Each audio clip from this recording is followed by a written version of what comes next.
So good morning at ituloy na natin yung part 2 ng discussion natin about impairment of assets. Okay, so last time, diniscuss natin itong mga step-by-step procedure bago tayo makapag-recognize or mag-record ng impairment loss. Okay, when the carrying amount is greater than the recoverable amount or the recoverable amount is less than the carrying amount. Okay, so minsan kasi sa examination, binabaliktad yung wordings na yan. Ang mahalaga, alam mo, okay, na mas mababa yung mare-recover mo kaysa doon sa nakalibro sa'yo. Yun lang yung lagi mong tatandaan.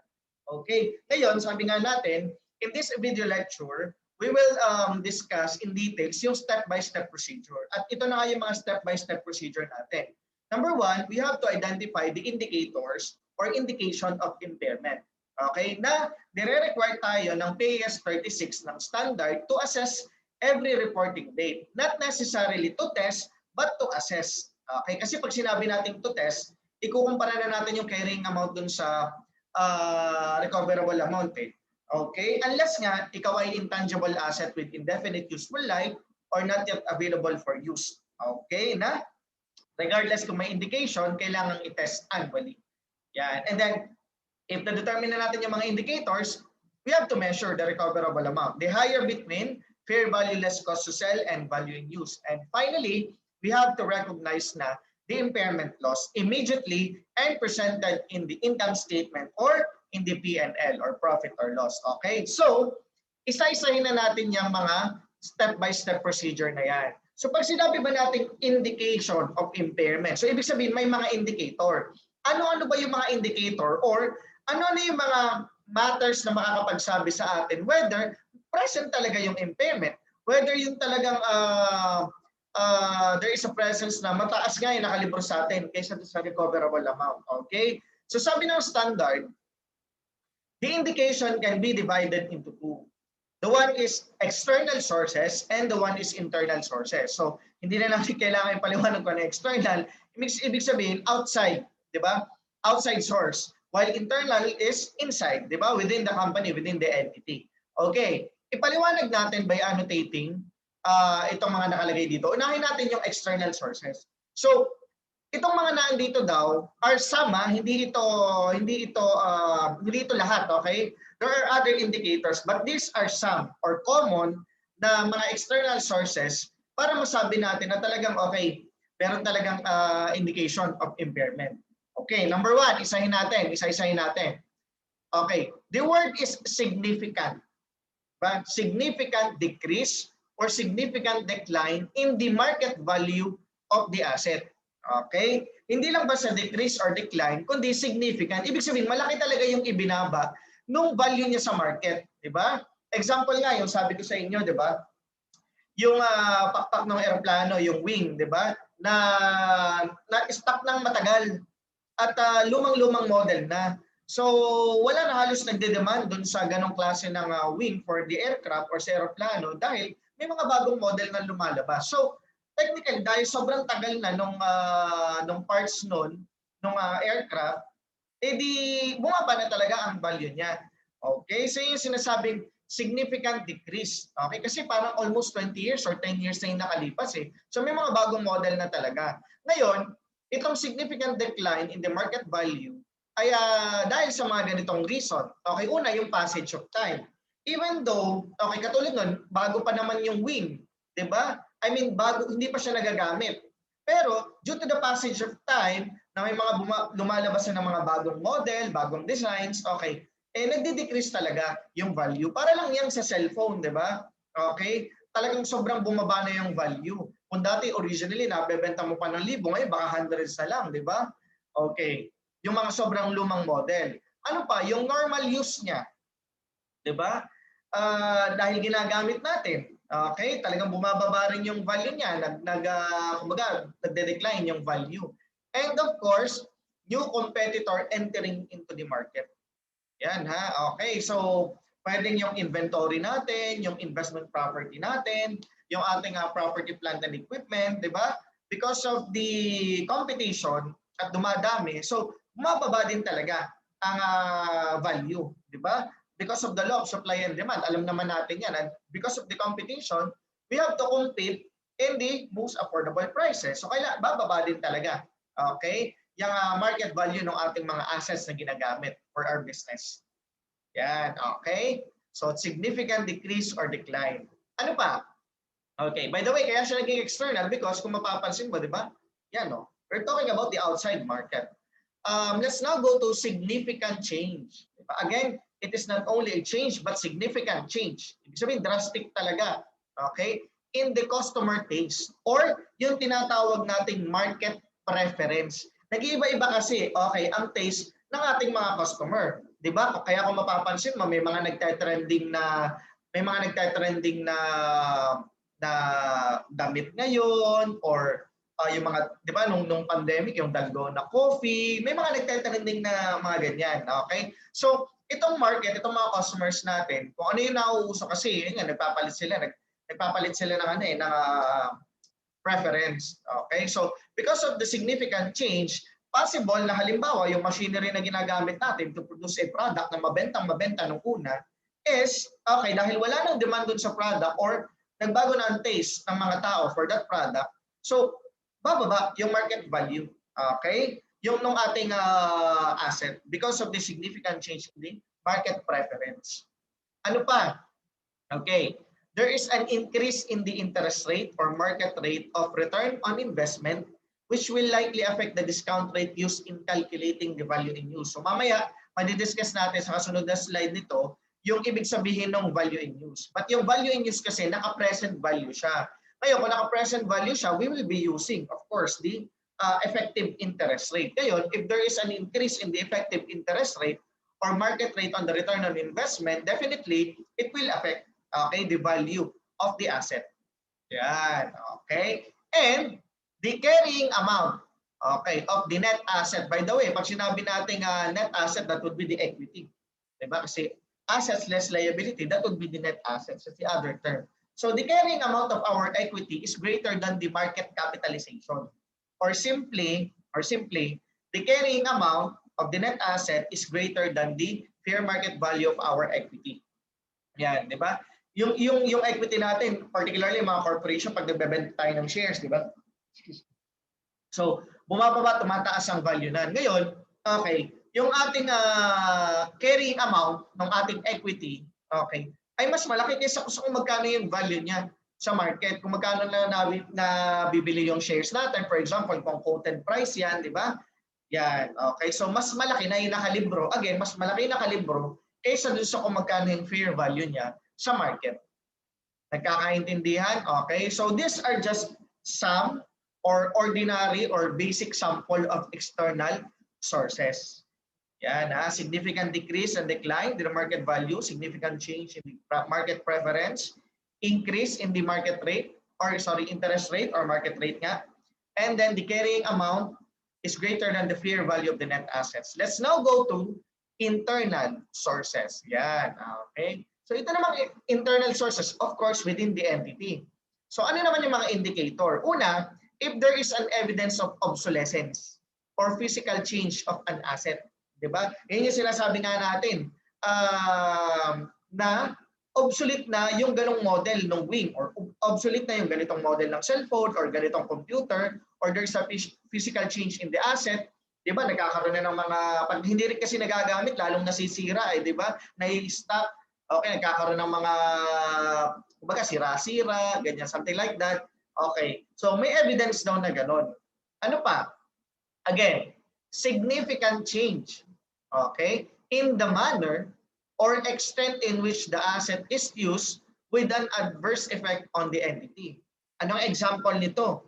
Asset is part of the restructuring or held for sale or asset is idle. Okay, paliwanag natin. Okay, pag sinabi natin held for sale, di ba? Yeah, pinag-aralan natin, non-current assets held for sale. Bakit ba natin i-dispose na yung machinery, example, o yung equipment? Siguro, baka wala nang demand doon sa product na pinuproduce ng machinery na yun or ng equipment na yun. Diba? Kaya, ibinebenta na natin. Naghahanap na tayo ng buyer. O kaya, the asset is idle. Anong ibig sabihin ng the asset is idle? Wala, nakatiwangwang lang dyan. Walang gumagamit. Okay, bakit ganun? Supposedly, dapat ginagamit natin yan for operation. Pero bakit naka-idle na yan? O kaya, bakit? naghahanap na tayo ng buyer within a year, di ba? Or less than a year, para mabenta siya, ma-dispose, para nga naman hindi nakatenga. O kaya, okay, asset is part of restructuring. Plus, pag sinabi mong restructuring, si company ay sabihin na natin nagkakaproblema siya sa cash niya, sa cash flow niya, na hindi siya makabayad ng mga utang niya. Okay, ngayon, kapag restructuring, meron kasi tayong iba't ibang klase ng restructuring. But of course, hindi natin i-discuss yun dito kasi pang intermediate accounting to siya. Ngayon, meron tayong tinatawag na pinapababa example.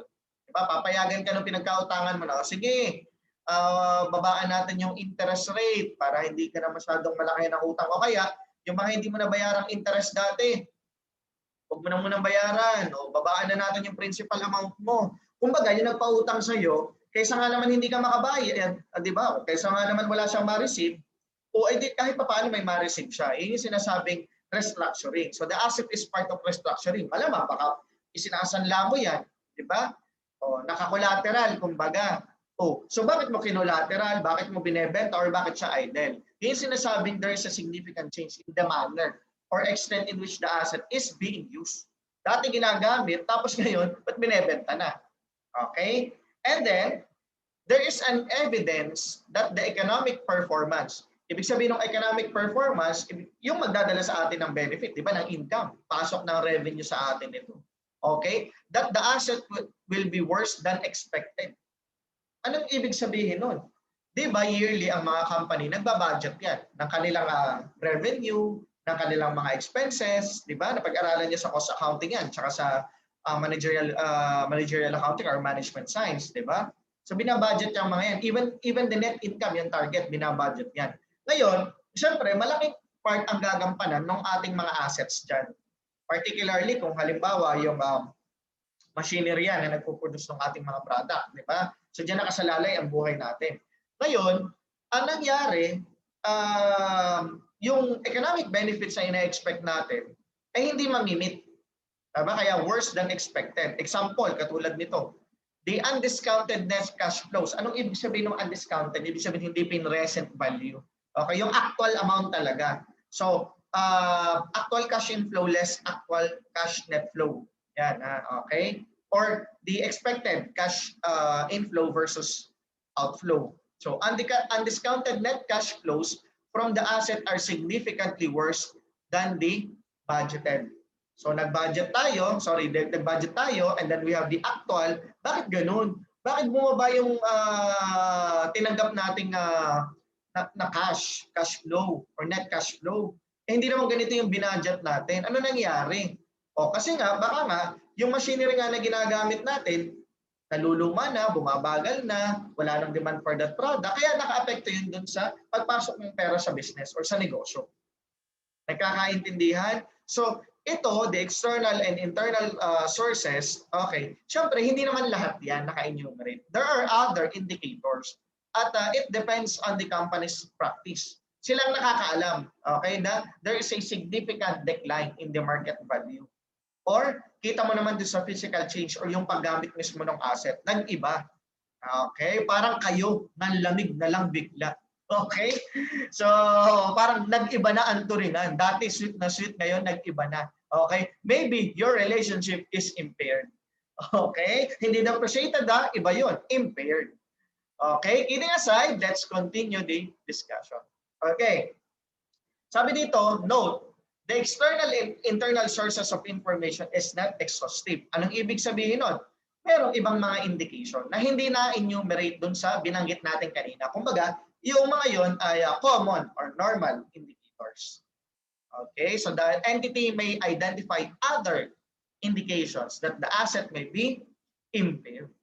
Okay, yan. So, step number 2. Identify na natin yung mga indicators. It's now time to measure.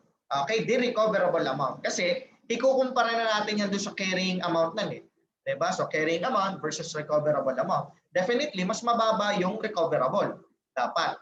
Okay? Kasi, impaired na, may indication of impairment. So, paano ba dinedetermine ang recoverable amount? Sabi natin, it is the higher between the fair value less cost of disposal and the value in use. So, the higher between yung dalawa. Ngayon, Unahin muna natin si fair value less cost of disposal. Kumbaga, himayin natin yung ibig sabihin ng fair value, yung cost of disposal, ano ba yan? Okay. Plus, pag nakita mo yung word na fair value, yan na. Okay. Ito talaga is yung estimated amount kung magkano natin siya mabebenta. Kaya nga sabi, it is a selling or exit price. Di ba? Pag binenta natin, the selling price of an asset, okay, yun yun. Okay, ngayon, bakit merong cost of disposal? Sabi nga natin, di ba, kapag maghahanap tayo ng buyer, malamang gagastos tayo. Kasi, syempre, may mga uutusan tayo, halimbawa, mga tao na maghanap ng buyer, syempre, gagastosan natin yun. Yung mga directly attributable na yun, di ba? And then, yung pag-locate nga ng mga buyer, etc., etc. So, okay, kung halimbawa, company vehicle yan, tapos ipinapaparada natin halimbawa sa isang parantahan na parking, 'di ba? Yung indoor, 'di ba? Yung closed door, 'di ba? So, gumagastos tayo doon dahil naghahanap tayo ng bayan, hindi naman natin ginagamit eh. Okay? So, yun yung sinasabing cost of disposal. Yan ha. Oh. Incremental cost. Ibig sabihin plus yung incremental, yung nadadagdag. Okay? That is directly attributable on disposal of the asset. So, as long as naghahanap ka na ng buyer dyan o i-dispose natin yan at gumastos ka doon, yun yung tinatawag na cost of disposal. But of course, tatandaan mo class ha, excluded doon sa cost of disposal, any finance cost. Okay? Pag sinabi mong finance cost, yan yung interest expense na binabayad mo pag nangutang ka. So, hindi yung kasali. Diba? Yun ay associated sa loan eh. Okay? And income tax. Hindi rin kasama ang income tax expense. Kasi separate yan eh. Legal obligation mo yan eh. Okay? Sa gobyerno. So, hindi yan kasama dun sa cost of disposal.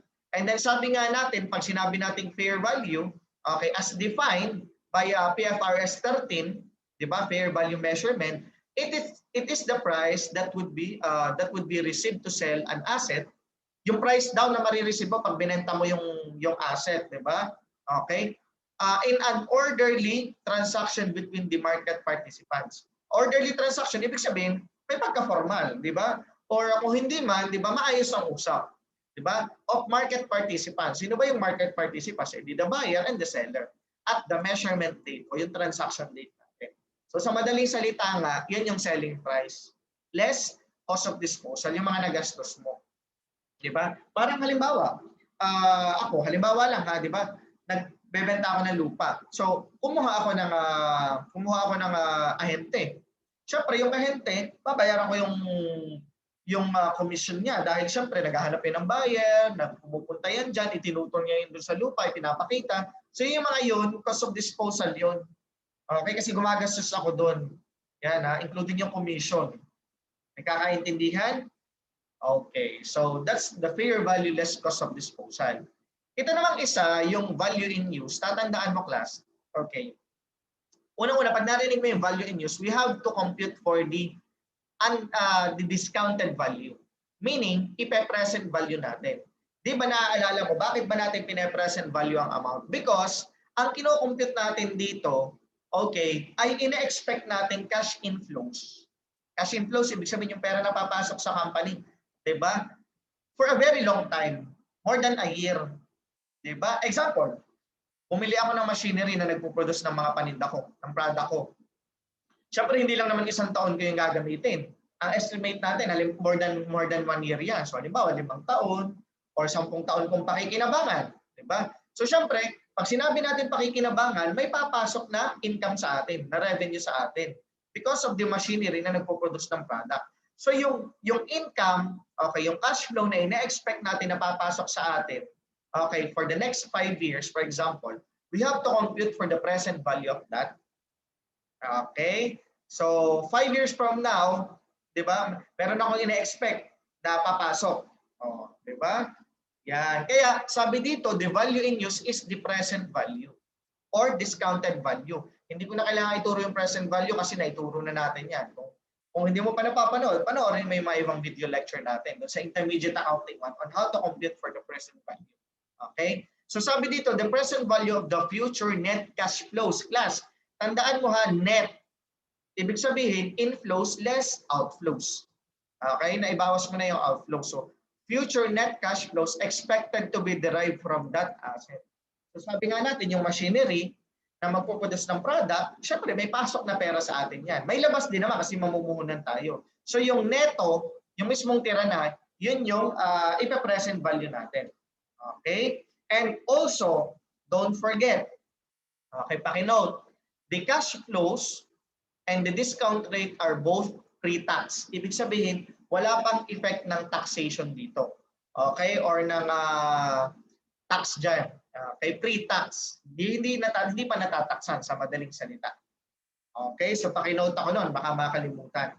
So ang importante dito, present value of the net cash flows. Okay? Sa ibang problem, binibigay ang value in use. Tsaka fair value less cost of disposal. Wala kang magiging problema. Pero kapag hindi binigay, at least marunong kang mag-compute. Okay? And also, the cash flows and yung discount rate na gagamitin mo, itatandaan mo, pre-tax. Wala pang effect ng tax para hindi siya makitang ulo. Nagkakaintindihan? The question is, kung future net cash flows yan, anong laman? Ano ibig sabihin nun? Anong laman ng future net cash flows na yon? So sabi dito, in computing the value in use, di ba? Estimates of future cash flows are to be used. Estimate of future cash flow. So ine-estimate natin, ine-expect natin kasi madali madali sabihin kung sa problem, pero kung sa practice medyo mahirap. Okay, bakit? Paano mo ba malalaman or may expect yung papasok sa yung pera diyan? 'Di ba? Eh kasi alam mo na yung machinery, for example, within the day nakaka-produce siya ng 100 produkto na pwede mong ibenta. 'Di ba? So, yung unang taon niya, pwedeng 100 per day ang napoproduce ng product. Pero habang tumatagal yung panahon, humihina siyempre yung machine. Nasisira yan, di ba? At pwedeng hindi na 100 ang may produce ng per day. Pwedeng 75 na lang, and then pababa ng pababa hanggang sa habang tumatagal. So, di ba siyempre, kada product na nilalabas mo, computed mo naman kung magkano kikitain mo doon. Tama ba?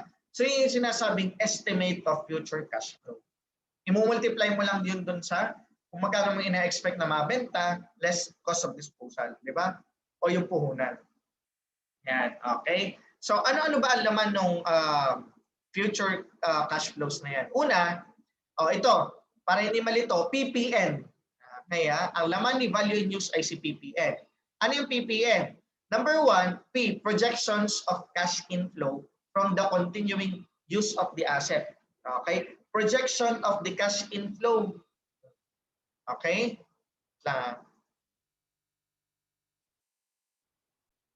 Okay, so magkano tayo? Ayan. Okay.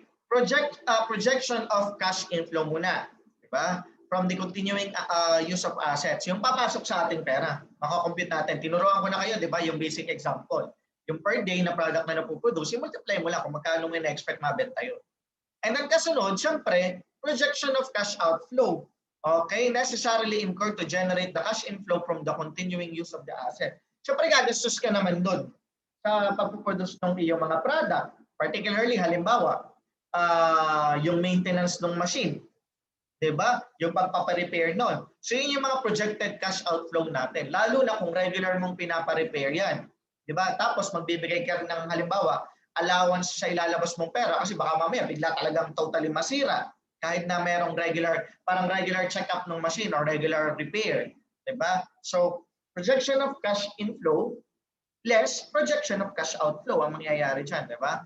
And then yun na nga, i-determine mo na yung net cash flow. Diba? Pag maminusin mo lang yung dalawa.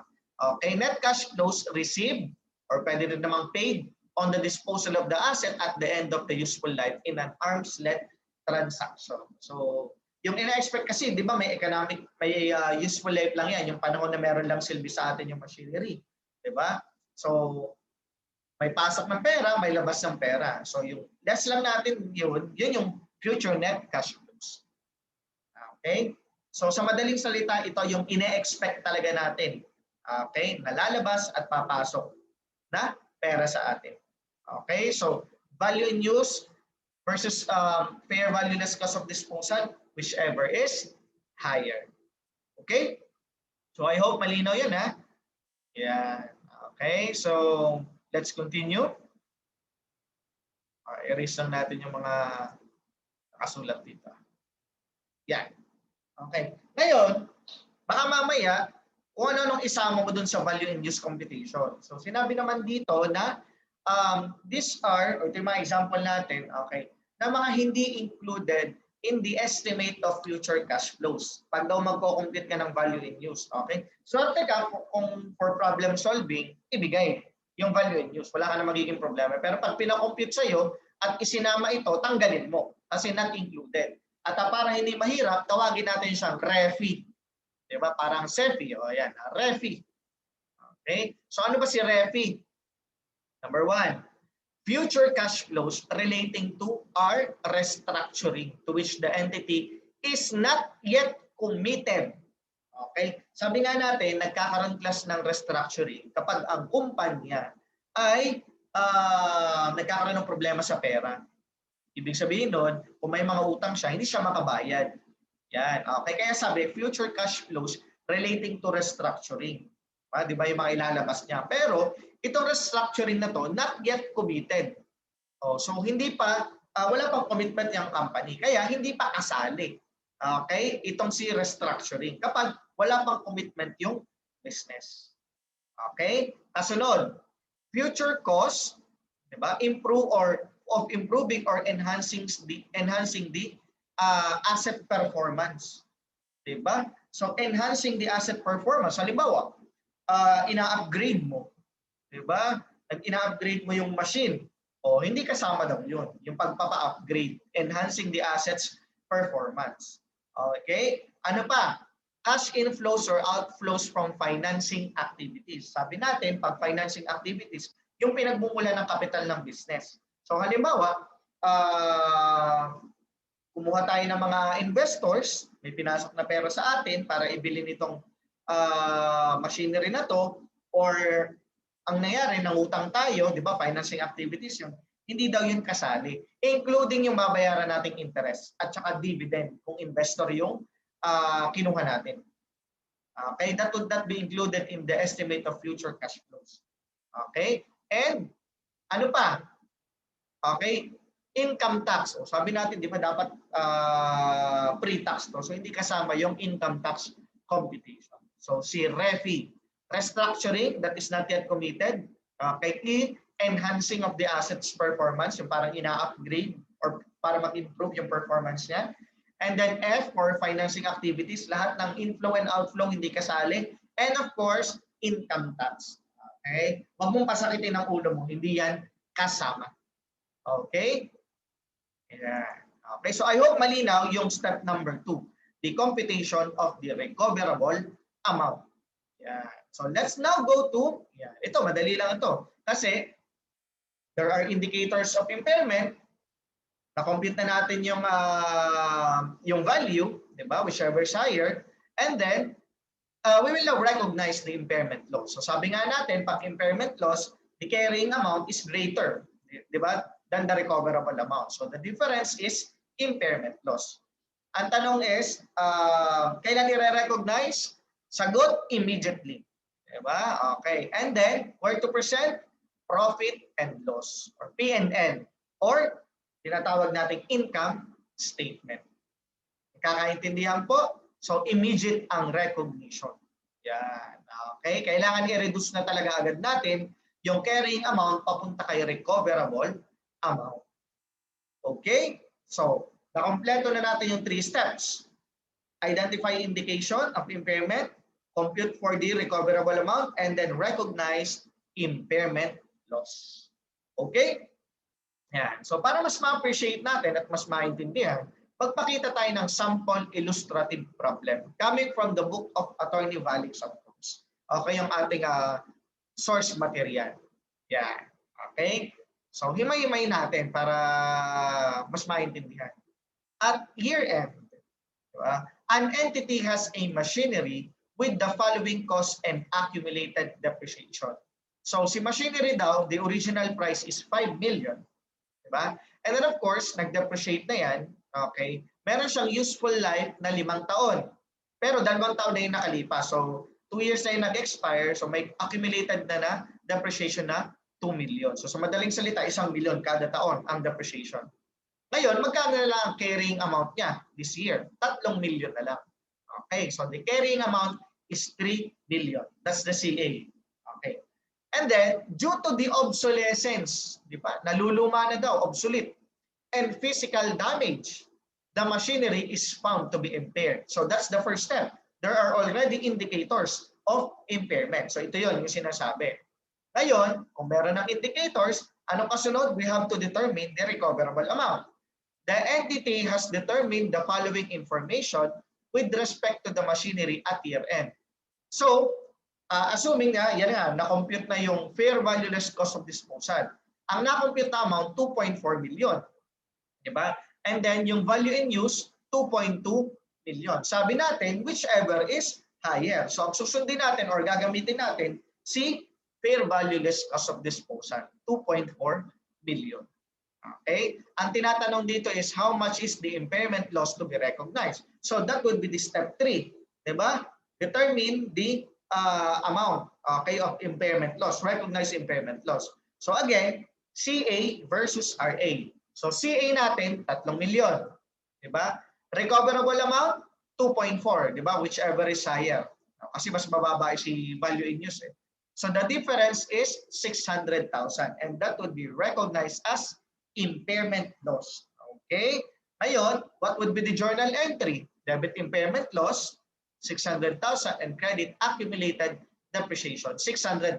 Yung iba ang ginagamit, accumulated impairment loss. Okay? Pero dito, ang ginamit ni Attorney Valix is accumulated depreciation. So, okay lang naman yun. Yan. Okay? Ngayon, the impaired na nga ng 600,000. Ang magiging carrying amount na niya, yung adjusted amount, sa libro natin, 2.4 million na. Ngayon, itong 2.4 million, yan na yung i-depreciate mo. Kasi kung makikita mo dito, class, di ba, 5 years ang useful life nga. Ilang taon na yung nakalipas? 2 taon. Di ba?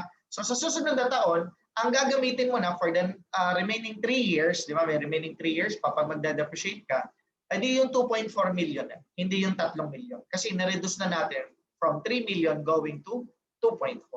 Kaya yun yung sinasabi dito. After the initial recognition of impairment loss, ayan, na-record na daw natin, di ba?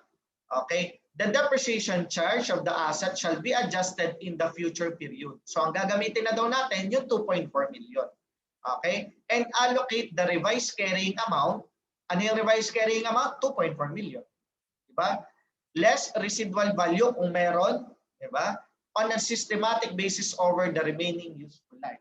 So, kung ang ginagamit mo ay tawag dito, straight line method ng pagde-depreciate, o di yung makikita mo dito, 3 years pa yung remaining useful life, 2.4 divided by 3 years na lang.